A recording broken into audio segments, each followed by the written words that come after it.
ನಮಸ್ತೆ ವೀಕ್ಷಕರೇ, ನೀತಿ ಧ್ವನಿಯ ಮತ್ತೊಂದು ವಿಶೇಷವಾದಂತಹ ವಿಡಿಯೋಗೆ ಸ್ವಾಗತ ಸುಸ್ವಾಗತ. ವೀಕ್ಷಕರೇ, ನಮ್ಮ ಸನಾತನ ಹಿಂದೂ ಧರ್ಮದ ಪ್ರತಿಯೊಂದು ಆಚರಣೆಯ ಹಿಂದೆ ಜಗತ್ತೇ ಬೆರಗಾಗುವಂತಹ ವಿಜ್ಞಾನ ಅಡಗಿದೆ ಅನ್ನೋದು ನಿಮಗೆ ಗೊತ್ತೇ. ನಾವು ಪ್ರತಿದಿನ ಶಿವನ ದೇವಸ್ಥಾನಕ್ಕೆ ಹೋಗುತ್ತೇವೆ, ಶಿವಲಿಂಗಕ್ಕೆ ತಲೆ ಬಾಗುತ್ತೇವೆ. ಅಲ್ಲಿ ಶಿವಲಿಂಗದ ಮೇಲೆ ನೇತು ಹಾಕಿರುವ ಆ ತಾಮ್ರದ ಪಾತ್ರೆಯನ್ನ ನೀವು ಖಂಡಿತ ಗಮನಿಸಿರುತ್ತೀರಿ. ಅದರಿಂದ ಹನಿ ಹನಿಯಾಗಿ ನೀರು ಶಿವಲಿಂಗದ ಮೇಲೆ ಸದಾ ಬೀಳುತ್ತಾ ಇರುತ್ತದೆ. ನೀವು ಎಂದಾದರೂ ಯೋಚಿಸಿದ್ದೀರಾ, ಆ ಪಾತ್ರೆ ಅಲ್ಲಿ ಏಕಿದೆ? ಕೇವಲ ನೀರು ಹಾಕಲು ಅಷ್ಟೇ ಆ ಪಾತ್ರೆ ಬೇಕಾ? ಖಂಡಿತ ಇಲ್ಲ. ಇದರ ಹಿಂದೆ ಅಡಗಿದೆ ಇಡೀ ಬ್ರಹ್ಮಾಂಡವನ್ನೇ ನಡುಗಿಸಬಲ್ಲ ಶಕ್ತಿಯ ರಹಸ್ಯ ಮತ್ತು ಆಧುನಿಕ ವಿಜ್ಞಾನಕ್ಕೂ ನಿಲುಕದ ಅದ್ಭುತ ಸತ್ಯ.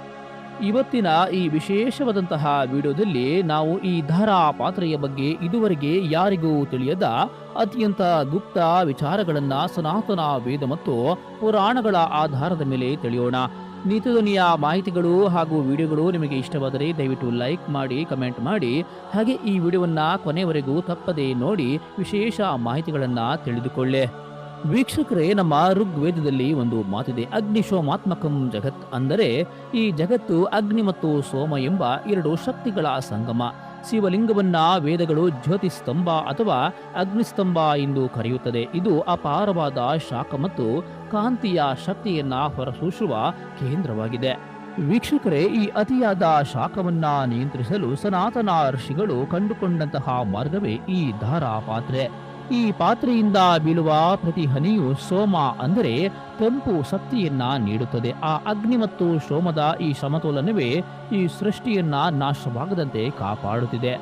ಒಂದು ವೇಳೆ ಆ ಜಲಾಧಾರೆ ನಿಂತರೆ ಆ ಶಕ್ತಿಯು ಸಮತೋಲನ ತಪ್ಪಿ ಅನಾಹುತ ಸಂಭವಿಸಬಹುದು ಎಂಬುದು ವೇದಗಳ ಆಳವಾದಂತಹ ವಿಜ್ಞಾನವಾಗಿದೆ. ವೀಕ್ಷಕರೇ, ಈಗಿನ ಆಧುನಿಕ ವಿಜ್ಞಾನದ ದೃಷ್ಟಿಯಲ್ಲಿ ನೋಡಿದರೆ ನಿಜವಾಗಲೂ ನೀವು ಬೆಚ್ಚಿ ಬೀಳುತ್ತೀರಾ. ಜಗತ್ತಿನಾದ್ಯಂತ ಇರುವಂತಹ ನ್ಯೂಕ್ಲಿಯರ್ ರಿಯಾಕ್ಟರ್ಗಳ ವಿನಾಶವನ್ನ ಗಮನಿಸಿ. ಅವು ಹೋಲುವಂತಹದ್ದು ಶಿವಲಿಂಗದ ಆಕಾರದಲ್ಲಿಯೇ ಇವೆ. ಪರಮಾಣು ರಿಯಾಕ್ಟರ್ಗಳು ಅತಿ ಹೆಚ್ಚು ಶಾಖವನ್ನ ಉತ್ಪಾದಿಸುತ್ತದೆ. ಅದನ್ನ ತಣಿಸಲು ನಿರಂತರವಾಗಿ ಕೋಲ್ಡ್ ಅಥವಾ ತಂಪಾದ ನೀರನ್ನ ಹರಿಸಲಾಗುತ್ತದೆ. ನಮ್ಮ ಪೂರ್ವಜರು ಸಾವಿರಾರು ವರ್ಷಗಳ ಹಿಂದೆಯೇ ಈ ಜ್ಞಾನವನ್ನ ಹೊಂದಿದ್ದರು. ಶಿವಲಿಂಗವು ಭೂಮಿಯ ವಿಕಿರಣವನ್ನ ಹೀರಿಕೊಳ್ಳುವ ಕೇಂದ್ರವಾಗಿದೆ. ಆ ವಿಕಿರಣಗಳ ತಾಪವನ್ನ ಕಡಿಮೆ ಮಾಡಲು ಈ ಧಾರಾ ಪಾತ್ರೆಯನ್ನ ಬಳಸಲಾಗುತ್ತದೆ. ವೀಕ್ಷಕರೇ, ಅದಕ್ಕಾಗಿಯೇ ಶಿವಲಿಂಗದ ಮೇಲೆ ಬಿದ್ದು ಹರಿಯುವ ನೀರನ್ನ ಯಾರು ತುಳಿಯಬಾರದು ಮತ್ತು ಲಿಂಗವನ್ನ ಪೂರ್ಣ ಪ್ರದಕ್ಷಿಣೆ ಹಾಕಬಾರದು ಎಂದು ಹೇಳೋದು. ಏಕೆಂದರೆ ಆ ನೀರಿನಲ್ಲಿ ಅಷ್ಟೊಂದು ಶಕ್ತಿಯುತವಾದ ರೇಡಿಯೋ ಆಕ್ಟಿವೇಟ್ ಇರುತ್ತದೆ. ಅದರಿಂದ ನಮಗೆ ಶರೀರದ ಮೇಲೆ ಆಗುವಂತಹ ತೊಂದರೆಗಳು ಬಹಳಷ್ಟು ಇರುತ್ತದೆ. ಹಾಗೆ ಅರ್ಧಚಂದ್ರ ಪ್ರದಕ್ಷಿಣೆಯನ್ನ ಇದೇ ಕಾರಣಕ್ಕಾಗಿ ಶಿವಲಿಂಗಕ್ಕೆ ಹಾಕಬೇಕು ಅಂತ ಹೇಳಲಾಗುತ್ತದೆ. ವೀಕ್ಷಕರೇ, ಪುರಾಣಗಳ ಪ್ರಕಾರ ಸಮುದ್ರ ಮಥನದ ವೇಳೆ ಹಾಲಾಹಲ ವಿಷ ಉದ್ಭವಿಸಿದಾಗ ಶಿವನು ಅದನ್ನ ಕುಡಿದು ಲೋಕವನ್ನ ರಕ್ಷಿಸುತ್ತಾನೆ. ಆದರೆ ಆ ವಿಷದ ಜ್ವಾಲೆ ಶಿವನ ಕಂಠವನ್ನ ಸುಡಲು ಆರಂಭಿಸುತ್ತದೆ. ಆ ತಾಪವನ್ನ ತಣಿಸಲು ಗಂಗೆಯು ಶಿವನ ನೆಡೆಯಲ್ಲಿ ನೆಲೆಸುತ್ತಾಳೆ.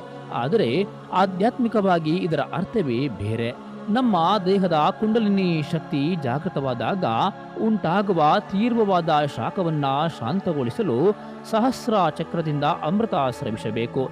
ಈ ಧಾರಾ ಪಾತ್ರೆಯು ನಮ್ಮ ತಲೆಯ ಮೇಲಿರುವ ಸಹಸ್ರ ಚಕ್ರದ ಸಂಕೇತ. ಯಾರು ಶಿವಲಿಂಗದ ಈ ಜಲಧಾರೆಯನ್ನ ನೋಡಿ ಧ್ಯಾನಿಸುತ್ತಾರೋ ಅವರ ಮನಸ್ಸಿನ ತಾಪವು ಆರಿ ಜ್ಞಾನದ ಅಮೃತ ಹರಿಯುತ್ತದೆ ಅನ್ನುವಂಥದ್ದು ನಂಬಿಕೆ ಆಗಿದೆ.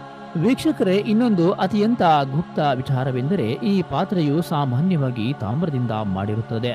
ತಾಮ್ರವು ರೋಗ ನಿರೋಧಕ ಶಕ್ತಿಯನ್ನ ಹೊಂದಿದೆ. ವೇದಗಳ ಪ್ರಕಾರ ತಾಮ್ರದ ಪಾತ್ರೆಯ ಮೂಲಕ ಜಲಧಾರೆಯು ಶಿವಲಿಂಗದ ಸ್ಪರ್ಶ ಮಾಡಿದಾಗ ಆ ನೀರು ಅತ್ಯಂತ ಶಕ್ತಿಯುತವಾದ ಔಷಧಿಯಾಗಿ ಬದಲಾಗುತ್ತದೆ. ಇದನ್ನ ಶಿವತೀರ್ಥ ಎಂದು ಕರೆಯುತ್ತದೆ. ಈ ತೀರ್ಥವು ಮನುಷ್ಯನ ಅರಿವಿನ ಮಟ್ಟವನ್ನ ಹೆಚ್ಚಿಸುವ ಮತ್ತು ನಕಾರಾತ್ಮಕ ಶಕ್ತಿಯನ್ನ ದೂರ ಮಾಡುವ ಸಾಮರ್ಥ್ಯವನ್ನ ಹೊಂದಿದೆ.